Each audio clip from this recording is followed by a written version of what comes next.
All right. So it's fairy tale time, folk tales. And we're going to read a couple of those, and they all have a moral lesson, something we should learn from the story. Got to remember a long time ago that when most of these folk tales that I'm going to share with you were written, there was no storybooks written down. Kids didn't learn how to read, they didn't know how to read. And so they were told stories mostly by the older people, to help them learn the lessons that many times you get from books. So the first folk tale that we're going to read is called The Stone. It's kind of a long guy. So, those of you with select attention, it might kind of kill you, but do what you can do, huh? I'm going to ask you some questions about this when we're done, too. So it's called The Stone, written by Lloyd Alexander. Yeah, I tried to wash my hands a little better today to get the paint off. Oh, there's a little bit there. Not too bad, though. There was a cottager named Mabon, and one day he was driving down the road in his horse and cart when he saw an old man hobbling along. So frail and feeble, he doubted the poor soul could go many more steps. Though Mabon offered to take him in the cart, the old man refused, and Mabon went on his way home, shaking his head over such a pitiful sight. And he said to his wife Madrona, "Ah, what a sorry thing it is to have your bones creaking and cracking and dim eyes and dull wits. When I think this might come to me too, a fine, strong-armed, sturdy-legged fellow like me, one day to go tottering and have his teeth rattling in his head and live on porridge like a baby, there's no fate worse in all the world." "Well, there is," answered Madrona, "and that would be to have neither teeth nor porridge. Get on with you, Mabon, and stop borrowing trouble. Hoe your field, or you'll have no crop to harvest, and no food for you nor me nor the little ones." Sighing and grumbling, Mabon did as his wife bade. Although the day was fair and cloudless, he took no pleasure in it. His axe blade was notched, the wooden handle splintery. His saw had lost its edge, and the hoe once shining and new had begun to rust.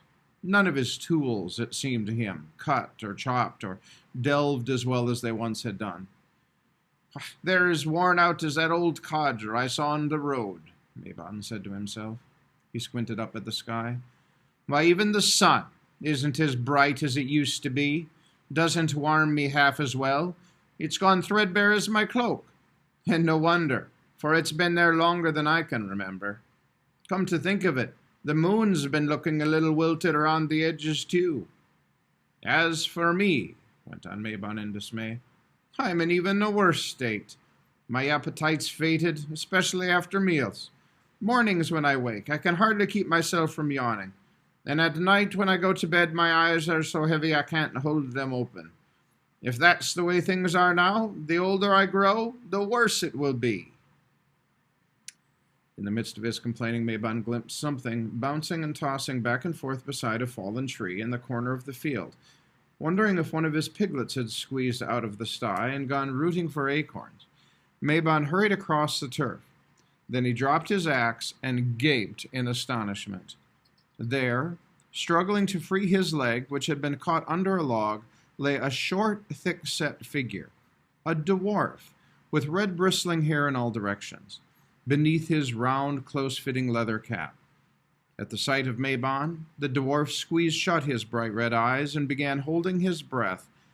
After a moment, the dwarf's face went redder than his hair. His cheeks puffed out and soon turned purple. Then he opened one eye and blinked rapidly at Mabon, who was staring at him speechless. "What?" snapped the dwarf. "You can still see me." "That I can," replied Mabon, more puzzled than ever. "And I can see very well that you've got yourself tight as a wedge under that log, and all your kicking only makes it worse." At this, the dwarf blew out his breath and shook his fist. "Tush! I can't do it," he shouted. "No matter how I try, I can't make myself invisible. Everyone in my family can disappear. Poof, gone, vanished. But not me, not Dolly. Believe me, if I could have done, you would never have found me in such a plight. Worse luck. Well, come on, don't stand there goggling like an idiot. Help me get loose." At this sharp command, Mabon began tugging and heaving at the log. Then he stopped, wrinkled his brow, and scratched his head, saying, "Well, now just a moment, friend. The way you look and all your talk about turning yourself invisible, I'm thinking you might be one of the fair folk. Huh. Oh, clever, Dolly whispered. Oh, brilliant. Great clodhopper. Giant beanpole. Why, of course I am. What else? Enough gabbling. Get a move on. My leg's going to sleep. If a man does the fair folk a good turn, cried Mabon, his excitement growing, it's told they must do one for him. Oh, I knew sooner or later you'd come around to that, grumbled the dwarf. That's the way of it is with you ham-handed, heavy-footed oafs. Time was you humans got along well with us, but nowadays you no sooner see a fair folk than it's grab, grab, grab, gobble, gobble, gobble, grant my wish, give me this, give me that, as if we had nothing better to do. Oh, yes, I'll give you a favor, Dolly went on. That's the rule. I'm obliged to. Now, get on with it. Hearing this, Mabon pulled and pried and chopped away at the log as fast as he could, and soon freed the dwarf. Dolly heaved a sigh of relief, rubbed his chin, cocked his red eye at Mabon, saying, All right, you've done your work. You'll have your reward. What do you want? Gold, I suppose. That's the usual. Jewels. Fine clothes. Take my advice. Go for something practical. A hazelwood twig to help you find water, if your well ever goes dry. Or an axe that never needs sharpening. A cookpot, always brimming with food. Oh, none of those, cried Mabon. He bent down to the dwarf and whispered eagerly. But I've heard that you fair folk have magic stones that can keep a man young forever.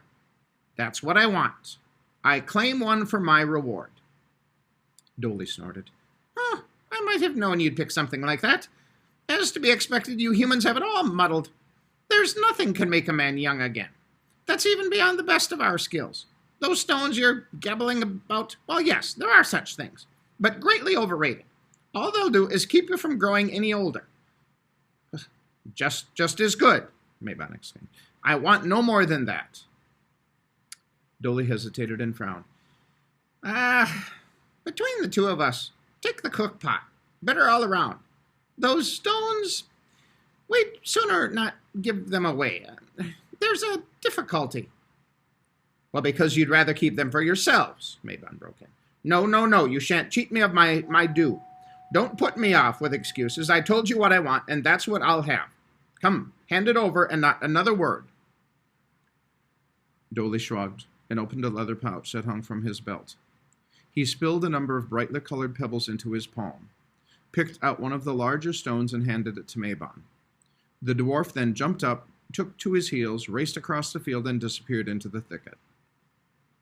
Laughing and crowing over his good fortune and his cleverness, Mabon hurried back to the cottage.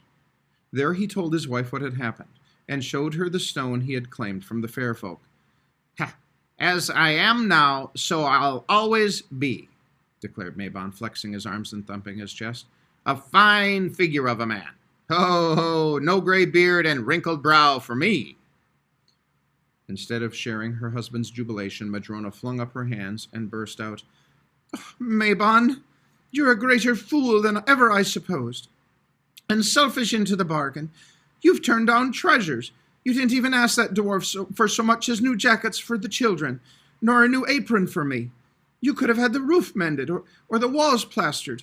No, a stone is what you ask for. A bit of rock, no better than you'll dig up from the cow pasture. Crestfallen and sheepish, Mabon began thinking his wife was right, and the dwarf had indeed given him no more than a common field stone. Well, it's true, he stammered. I feel no different than I did this morning. No better, no worse, but every way the same. That little wretch, he'll rue the day if I ever find him again. So saying, Mabon threw the stone into the fireplace. That night he grumbled his way to bed, dreaming revenge on the dishonest dwarf. The next morning, after a restless night, he yawned, rubbed his eyes, and scratched his chin. Then he sat bolt upright in bed, patting his cheeks in amazement. My beard, he cried, tumbling out and hurrying to tell his wife. It hasn't grown, not by a hair. Well, can it be the dwarf didn't cheat me after all? Oh, don't talk to me about beards, declared his wife. as Mabon went to the fireplace, picked out the stone, and clutched it safely in both hands. "There's trouble enough in the chicken roost. Those eggs should have hatched by now, but the hen is still brooding on her nest." "No, let the chickens worry about that," answered Mabon. "Wife, don't you see what a grand thing has happened to me? I'm not a minute older than I was yesterday. Bless that generous-hearted dwarf." "Let me lay hands on him, and I'll bless him," retorted Madrona. "That's all well and good for you, but what of me? You'll stay as you are, but I'll turn old and gray and worn and wrinkled and go doddering into my grave. And what of our little ones? They'll grow up and have children of their own, and grandchildren, and great-grandchildren. And you, younger than any of them, what a foolish sight you'll be." But Mabon, gleeful over his good luck, paid his wife no heed, and only tucked the stone deeper into his pocket. Next day, however, the eggs had still not hatched. "And the cow," Madrona cried. "She's long past due to calve, and no sign of a young one ready to be born." "Oh, don't bother me with cows and chickens," replied Mabon. "They all come right in time. As for time, I've got all the time in the world." Having no appetite for breakfast, Mabon went out into the field. Of all the seeds he had sown there, however, he was surprised to see not one had sprouted. The field, which by now should have been covered with green shoots, lay bare and empty. "Hey, things do seem a little late these days," Mabon said to himself. "Well, no hurry. It's that much less for me to do. The wheat isn't growing, but neither are the weeds." Some days he went by, and still the eggs had not hatched, the cow had not calved, the wheat had not sprouted, and now Mabon saw that his apple tree showed no sign of even the smallest, greenest fruit. "Mabon, it's the fault of that stone," wailed his wife. "Get rid of the thing." "Nonsense," cried Mabon. "The season's slow, that's all." Nevertheless, his wife kept at him and kept at him so much that Mabon at last and very reluctantly threw the stone out the cottage window. Not too far, though, for he had it in the back of his mind to go back later and find it again. Next morning he had no need to go looking for it, for there was the stone sitting on the window ledge. "You see," said Mabon to his wife, "here it is back again. So it's a gift, meant for me to keep." "Mabon," cried his wife, "will you get rid of it? We've had nothing but trouble since you brought it into the house. Now the baby's fretting and fuming, teething, poor little thing, but not a tooth to be seen. Mabon, that stone's bad luck. I want no part of it."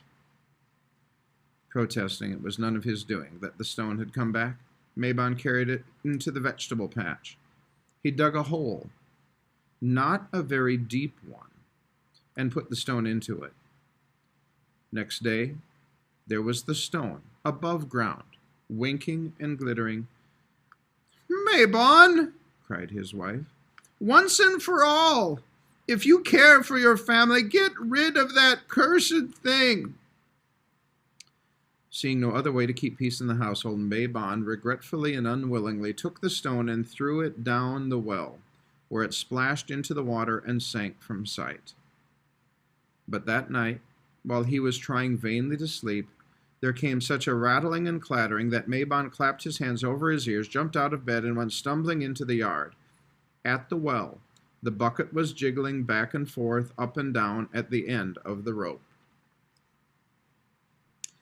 And in the bottom of the bucket was the stone. Now Mabon began to truly be distressed, not only for the toothless baby, the calfless cow, the fruitless tree, and the hen sitting desperately on her eggs, but for himself as well. But nothing's moving along as it should be," he groaned. "I can't tell one day from another. Nothing changes. There's nothing to look forward to, nothing to show for my work. Well, why sow if the seeds don't sprout? Why plant if there's never a harvest? Why eat if I don't go hungry? Why go to bed at night, or get up in the morning, or do anything at all? And the way it looks, so it will stay for ever and ever. I shall shiver from boredom, if nothing else. Mabon, pleaded his wife, for all our sakes, destroy the dreadful thing. Mabon tried now to pound the stone to dust with his heaviest mallet, but he could not so much as knock a chip from it. He put it against his grindstones without so much as scratching it. He set it on the anvil, and belabored it with hammer and tongs, but to no avail. At last he decided to bury the stone again, this time deeper than before. Picking up his shovel, he hurried off to the field. But he suddenly halted, and the shovel dropped from his hands. There, sitting cross-legged on a stump, was the dwarf. You! Shouted Mabon, shaking his fist. Cheat! Villain and trickster! I did you a good turn, and see how you've repaid it. The dwarf blinked at the furious Mabon.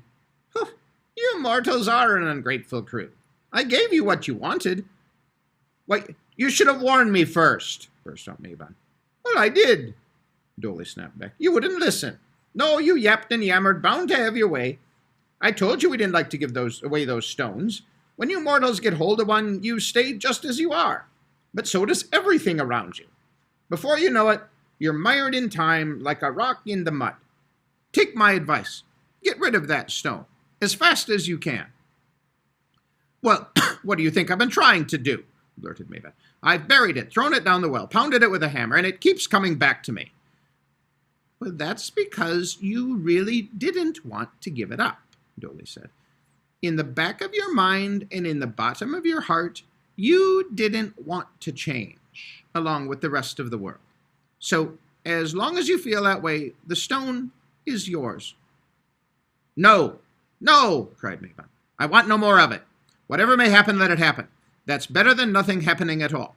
I've had my share of being young. I'll take my share of being old. And when I come to the end of my days, at least I can say I've lived each one of them. Well, if you mean that, answered Dolly, toss the stone onto the ground right there at the stump. Then get home and be about your business. Mabon flung down the stone, spun around, and set off as fast as he could. When he dared at last to glance back over his shoulder, fearful the stone might be bouncing back along at his heels, he saw no sign of it, nor of the red-headed dwarf.